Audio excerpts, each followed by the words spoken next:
we'll be discussing medications. As we get older, most of us will have medications that we'll start taking. And I think it's a cool topic to discuss because we'll be giving tips on how to make your physician love you 100% because you'll actually be having good behaviors in how to manage your medications, which actually makes your physician's life much easier. We'll be talking about how to dispose of your medications. We'll be discussing which medications that can potentially cause more harm with age. And we're discussing how the body manages medications and how that changes with age and how the medications actually impact the functioning of the body and how that changes with age. Plus, we have stats, facts, and trivia with regards to medications and aging.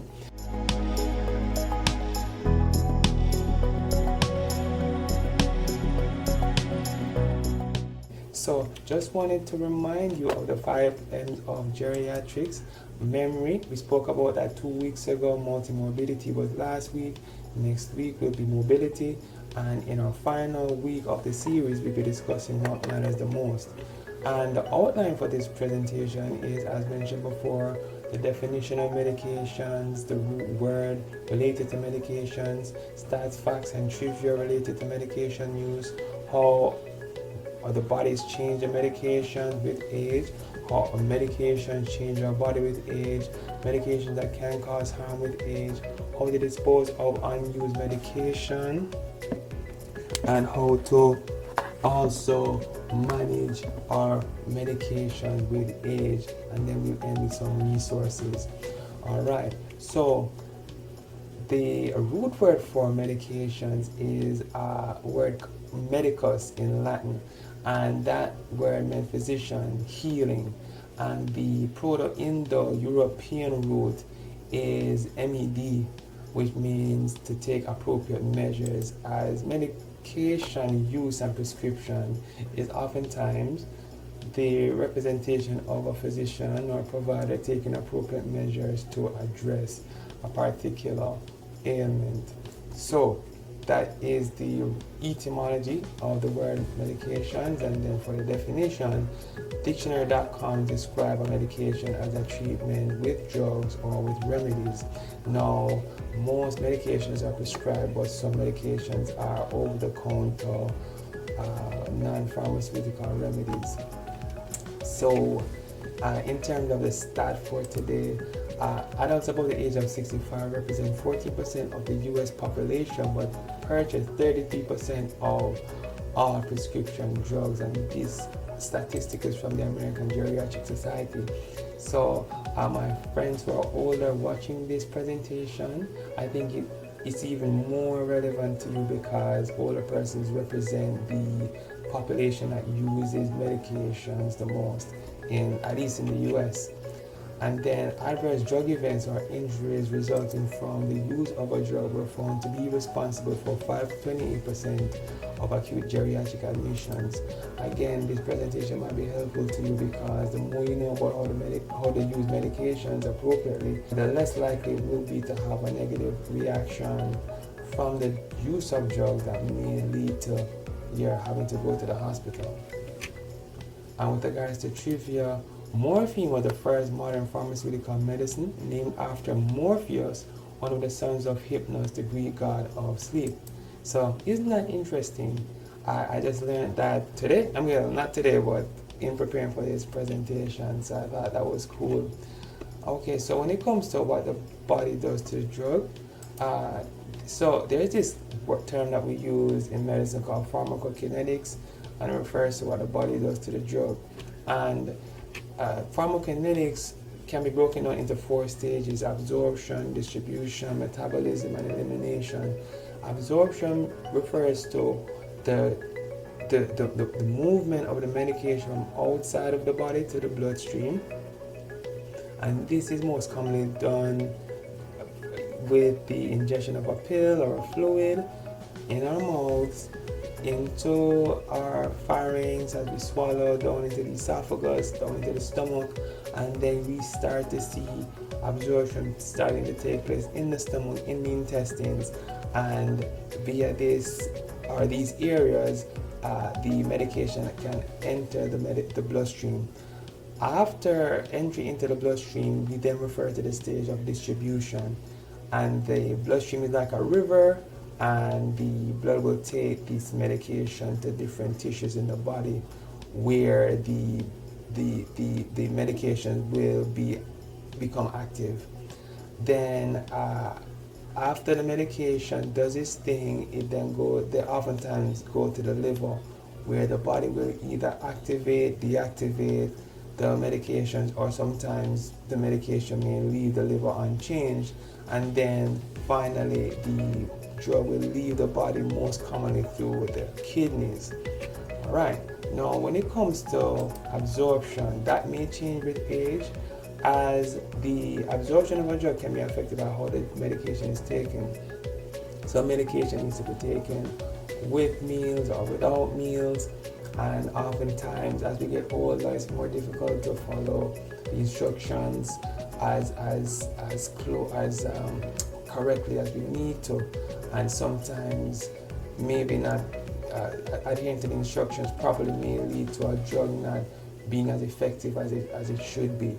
The impact of other medical conditions. For example, there are some medications or some medical conditions that can alter the absorption in the stomach and in the intestine, which can also, for example, in the case of the stomach, alter the acidity of the stomach, which may affect the absorption of the drug through the stomach.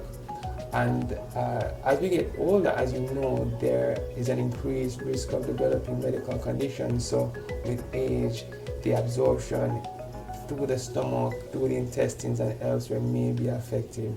And then finally, because as we get older, there's an increased risk of being on other medications. Those medications can actually affect the absorption of a medication into the bloodstream. So that's absorption. So it's clear that aging can affect how well you absorb medications. Also, aging can affect your distribution of medications in the body, as the body is made up of mostly water. At least 60% of our body is water, but we also have fat. At least most of us have some degree of fat in our bodies. Medications are oftentimes either water soluble or fat soluble. As we get older, our percentage body fat oftentimes increases, which may increase the absorption and storage of fat soluble medications and decrease the absorption of or the distribution of water soluble medications. So it's increased. So the distribution of fat soluble medications will increase, and the distribution of water soluble medications will decrease. And these are, depending on your body composition, the distribution may be affected in many medications. Then when it comes to metabolism, most of the metabolism that takes place in the body occurs in the liver. And because of age, there may be changes in the size of the liver and the blood flow to the liver and the health of the liver cells. So for example, if we drink a lot, or if we have a history of hepatitis or any liver injury, that may affect the liver's ability to metabolize medications.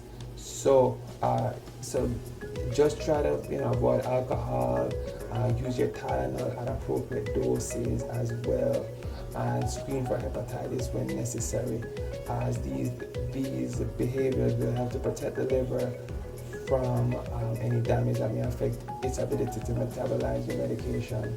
Also, be careful of herbal teas and bushes that you're not familiar with, as the boiling and drinking of teas from bushes has been documented as a means of liver damage.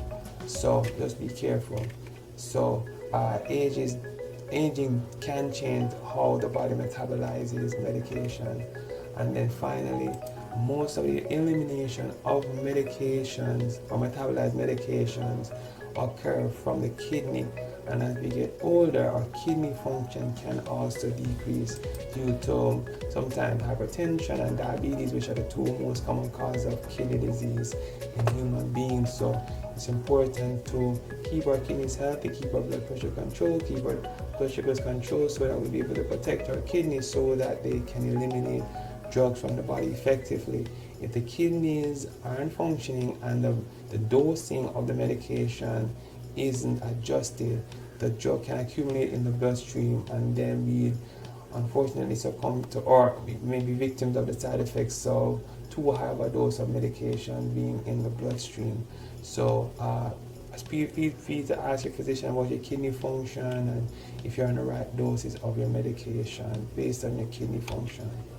Okay, and then just one slide on this. The pharmacodynamics refers to how the drug, what the drug does to the body, instead of what the body does to the drug in the case of pharmacokinetics. Just to say, each individual class of drug will have a unique way that it affects the body. So what I would say though, in the sum total of pharmacodynamics and pharmacokinetics, sorry for the typo up here on the top, is that on a whole, patients will be more sensitive to a particular dose of drug. So the 5 milligrams of lisinopril for a younger person may actually cause more effect in someone who is older, just because on a whole the same drug in a younger person may cause more of an effect in the older person. So we physicians and we providers, we are told to start low, start a medication at its lowest dose and go slow where possible to avoid the risk of there being any negative consequences of starting a medication at too high of a dose. Okay, now in terms of what medications to avoid, there's a list called the Beers criteria, which was presented to the medical community by the American Geriatric Society in response to the work of the late Dr. Mark Beers, who was able to identify some drugs that caused problems in institutionalized older persons in the 80s. And it's a list of medications that can be split up into 4 categories. So one, these medications may harm older people on a whole. Like these drugs, regardless of your level of frailty or regardless of what your medications are or your other medications are or your level of health, can potentially cause harm. 2, these medications may cause harm only in older people with certain medical conditions, whether it be diabetes, hypertension, dementia, you name it. The 3rd category is that these medications may interact with other drugs, so they are safe if taken alone, but may be a little bit more at risk of causing harm if taken with other medications. And finally, these medications need to be avoided or be given at a lower dose due to poor kidney function. So for further information on the Beers criteria, feel free to ask your physician whether or not your medication is on that list. Okay, so almost at the end, in terms of how to dispose of our unused and expired medications, feel free to visit the www.fda.gov, Food and Drug Administration, for tips on how to do so. However, the first thing to consider is whether or not this medication is on the flush list or the non-flush list. So, before even considering whether or not it's on the flush list, consider whether or not you live in an area that has a drug take-back program, which may be at a pharmacy in your community or even a police station, where you can actually take your medications back to them for the disposal that take place there. If there's no take-back location, the next question is whether or not the medication is on the FDA flush list. If yes, flush those medications down the toilet immediately and remove any identifying information from your pill bottle and dispose of the pill bottle. If the medication is not on the flush list, follow the FDA instructions on how to dispose of medications into household trash. So if it's not on the flush list, feel free to mix the medications. Do not crush tablets or capsules though with an unpalatable substance such as dirt, cat litter, or unused coffee or used coffee grounds. Then you place the mixture in a container such as a sealed plastic bag. Then you throw the plastic bag into a container in which you typically dispose your household trash, and then you scratch out your personal information as mentioned before and dispose of that bottle in the trash with the other garbage.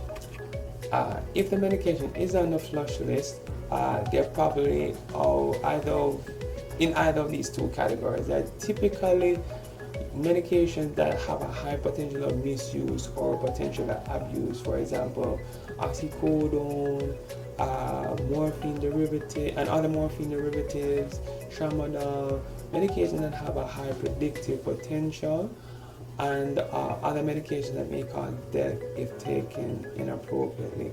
There's some medications like Xanax and other medications in that category which may cause death if taken inappropriately. So, in terms of GeriTips for taking your medications, and if you follow these tips, your doctor will love you. Make a list of medications and take that list to every appointment, every interaction with the healthcare system. Take your medication list with you. Review your medications regularly with your physician also. Oftentimes, we know that all physicians are humans, and sometimes they may not remember all of the medication that you're on. So review all of your medication with your physician so that he or she may be able to give you refills when needed so that you don't run out of your medications. 3, look out for side effects. Let's say you start off a new medication and then within a few minutes or hours or days you develop a side effect. Make a note of it and discuss with your physician and about whether or not you need to stop the medication. Talk to your provider about your over-the-counter medications. Over-the-counter medications oftentimes do not need a prescription, so it's hard for your physician to really keep up with your over-the-counter medication, that some may interact with your prescribed medications.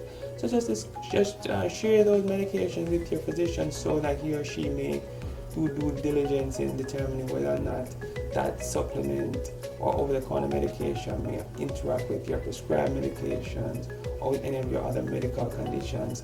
5, tell the hospital team if you're admitted to a hospital or if you're in an emergency room about your medications, as sometimes the medication on the list that you have may be the culprit in what is actually making you feel bad too, that led to you going to the hospital.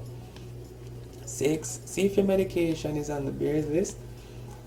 7, tell your provider if you're having difficulty taking your medications. 8, read the instructions carefully. 9, bring medications to all appointments. And 10, if you're unable to open the bottles manually and keep up with taking your medication, especially if you're on like 3 times a day medications, consider preparing a pill box for yourself or even for a loved one who is on a number of pills. So for further resources, feel free to visit healthandaging.org for trusted information and better care. And for more tips on how to dispose of your medication, feel free to visit the FDA website at www.fda.gov. Thank you for your time, everyone, and have a wonderful, beautiful, and a splendid day. I will see you next week. All right. Thank you for spending time with us here today. Bye-bye.